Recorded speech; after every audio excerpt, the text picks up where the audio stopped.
Guys, salamat nga pala kay Fox. Shoutout nga pala kay Fox. Bili na kayo guys, mura lang yan oh. Yan ang savior ko ngayon kasi talagang napakahirap magtadtad eh. Sobrang hirap magtadtad. Siya yung nag-chop lahat niya, no? May pork chop, may liempo. Kompleto yan. Yan, may pata, may ribs. May pata, may ribs. Wala yung lomo, ginigiling na. Giniling na yung lomo. Ayan, may chicken pa, oh.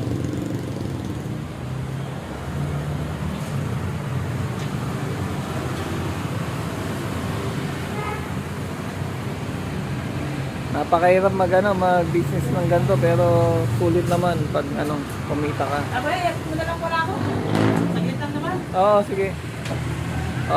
Hatid ko na to si Fox at tapos na yung May magtatrabaho ulit. trabaho niya. Magtatrabaho ulit siya sa kabila. Babalik pa ako doon. Kailangan pa yung katawan ko doon.